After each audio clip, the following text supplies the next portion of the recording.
Bonjour à toutes et à tous, j'espère que vous allez bien.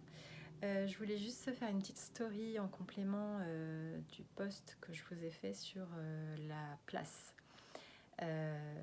Comme je le disais en fait en Feng Shui, la place, hein, c'est vraiment un concept central, hein, puisque on parle de placement, on parle d'orientation. Donc tout est à faire en fait, tout est lié à cette notion de place, la place qu'on occupe, la place qu'on n'occupe pas. Si on a des secteurs chez nous qui sont porteurs de bonnes énergies dans lesquels on ne va pas, ils ne seront pas activés, puisqu'en fait on active des énergies par notre présence, et vice versa. Si on est dans des secteurs qui sont moins favorables pour nous et qu'on y passe du temps, on va à ce moment-là être beaucoup plus impacté par ces énergies. Au-delà de faire une étude complète de votre lieu de vie, qui évidemment permet de prendre dans la globalité l'ensemble des éléments, j'avais envie en fait de faire cette petite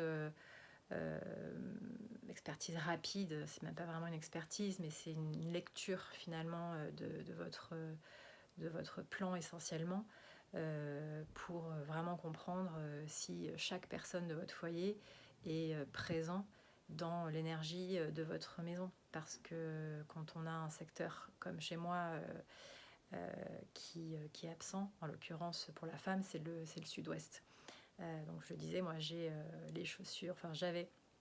les chaussures de mon mari dans un placard. Bon, le placard est toujours là, les chaussures n'y sont plus. Donc c'est pas génial parce que je ne vis pas dans le placard, donc je n'active pas cette énergie. Et puis au premier étage, c'est à moitié dehors, à moitié dans la salle de bain. Donc la salle de bain étant une pièce d'évacuation, c'est une énergie qui s'échappe.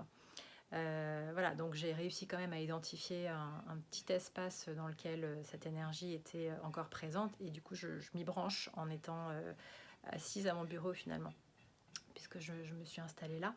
Après ça fait partie d'une analyse plus globale où c'était un des éléments qui chez moi était vraiment prédominant par rapport au reste, qui pêchait vraiment. Donc ça a été une priorité pour moi de trouver des solutions, de mettre en place des actions. Parce qu'il ne s'agit pas simplement d'être assis ou de mettre un bureau. Il faut y passer du temps, il faut être là. Il faut agir en fait. Et c'est aussi en faisant attention à mon niveau d'énergie. Je me rends compte quand je suis fatiguée, donc j'essaie de soit trouver des activités qui me ressourcent, qui me régénèrent, soit prendre de la distance ou déléguer des choses. Donc c'est par aussi une prise de conscience personnelle et la mise en place d'actions dont je sais qu'elles vont être bénéfiques à mon niveau d'énergie, que j'ai réussi à basculer, à faire basculer cette dynamique dans laquelle j'étais, et qui n'était pas viable. Donc si vous voulez qu'on discute de ce